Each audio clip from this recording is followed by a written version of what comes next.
Fala galera do Lance, Felipe Rolim aqui, mais uma vez para falar um pouquinho de análise tática no Campeonato Brasileiro. Está acabando a 34ª rodada, a gente está chegando à 35ª, faltam 1, 2, 3, 4 rodadas, Palmeiras quase campeão, por pouco o Palmeiras não foi campeão nessa rodada, e a gente tem ali uma inversão de posição do Corinthians com o Fluminense ganhou dentro da Neoquímica Arena, passou o Corinthians tem o jogo ainda para jogar contra o Goiás, pode tomar essa posição, essa quarta posição de volta do Fluminense, mas eu queria focar muito nesse jogo da Neoquímica Arena e começar usando as palavras do Vitor Pereira, que ele vira antes do jogo e falou isso também nos jogos da Copa do Brasil.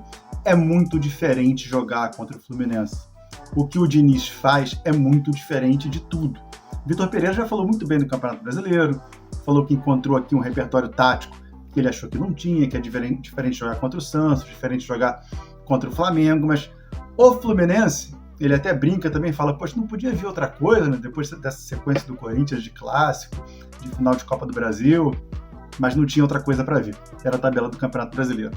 E por quê? Por que toda essa inquietação do Vitor Pereira, que é um técnico acostumado com a Europa, acostumado a pegar escolas diferentes, DNAs diferentes, acostumado a pegar uma parte tática muito mais forte? Se a gente for olhar o jogo do Fluminense, ele é todo construído por um corredor só. E isso desorganiza o time adversário. E isso faz com que condicione o time adversário a só se defender de uma ou duas formas. Não tem muito para onde correr. Ou você vai baixar demais o seu bloco contra o Fluminense, e aí o Fluminense sai jogando e você se defende bem perto da sua área, ou você vai pressionar. Ou você vai entrar naquilo que o Diniz quer, que é praticamente um jogo de rondo, para a hora que escapar da pressão, ter um jogo de 1 contra 1. E quem vai querer encaixar 10 jogadores no seu campo de ataque? Porque a gente fala em saída sustentada, quando normalmente o time aqui no Brasil ele sai com os 4 da defesa, os 3 da defesa, né? Mais os 2 volantes e chega mais um meia também, né? A saída sustentada normalmente são 7 jogadores. O Fluminense sustenta a saída com 9.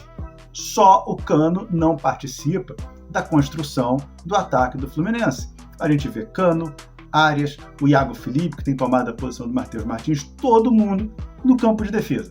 Aí você sustenta 9, mais o Fábio, que joga. O Corinthians vai subir com 10?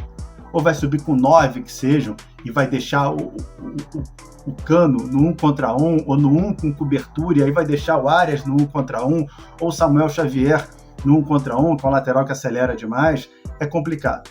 E aí não dá para você falar eu vou marcar o Fluminense em bloco médio. Não vai, porque normalmente o bloco médio é linha. E quando o Fluminense concentra todo mundo de um lado só, vai ter facilidade de ter superioridade numérica, que é algo que o Fernando Diniz busca sempre. Ele já falou, meu jogo não é posicional, é aposicional. E realmente é, porque ele traz o time para um só corredor, perto da bola, ele vai ter sempre a preocupação de ter mais jogadores do Fluminense do que adversários. A gente viu isso na saída de bola do Fluminense contra o Corinthians, tanto do lado direito quanto do lado esquerdo. O Fluminense está usando muito o lado direito, o Diniz manda o Ganso para o outro lado para poder dividir um pouquinho. E tem sempre, repara, chega o Fluminense, aí força o time adversário, não tem outro jeito, a chegar com 3, 4 jogadores e automaticamente os meias abertos, né, o Iago Felipe, o Arias, eles vão para trás dessa primeira linha de pressão, mas não é para uma bola longa, é para bola curta, é para aquela bola só que vai romper linha, porque está todo mundo preocupado com toque, de repente sai um passe vertical e acha o Arias, acha o Iago, e aí é só rodar o corpo e acelerar para um espaço vazio, que é isso também que o Diniz tanto busca. E esse espaço vazio é do meio campo para frente, porque se a gente olhar a estatística do Fluminense no Campeonato Brasileiro, 1 ponto contra-ataque por jogo, 1.4 contra-ataques. É muito pouco. Não tem nenhum time perto disso. O Fluminense, nesse último jogo, ele novamente usou ali o que ele está acostumado a usar, que é muita retenção de bola e só sai na boa. Mesmo que roube a bola, traz a bola na última linha, constrói, chama o time adversário para depois subir. Então, quer dizer, é um time que praticamente não contra-ataca. Isso é muito diferente do que a gente vê no futebol brasileiro. E tem também o seguinte, quando você traz o time adversário para encaixar a marcação, você força um desgaste. É óbvio que o time do Fluminense se desgasta, mas o time adversário acaba também se desgastando. Isso aconteceu com o Corinthians. Dá aquela sensação assim de de peito doendo para o torcedor tricolor, quando tem muito toque ali em frente à sua área, dá.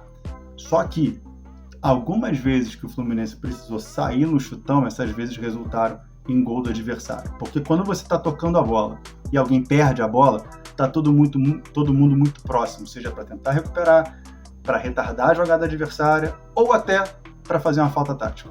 O chutão, você sabe onde vai a bola. A segunda bola você já não sabe, depende de quem vai ganhar, se foi na cabeça, se foi no pé, se foi no espaço. Né? E aí a gente tem o Diniz, que já inclusive admitiu que fez alguns recálculos de rota nesse Brasileirão, porque alguns jogadores ainda não tinham assimilado a sua maneira de jogar e talvez o coletivo também ainda não. E o que a gente está vendo esse ano é um Diniz que está conseguindo manter um curso, manter o time dele brigando lá em cima, que não aconteceu com o Vasco, não aconteceu com o Santos, que talvez acontecesse com o São Paulo se ele não tivesse a questão de comportamento e não ficou muito tempo à frente do Clube Paulista. Mas hoje era para falar sobre o Fluminense e como ele desorganiza o time adversário, porque o próprio Vitor Pereira é um que estava preocupado com esse jogo.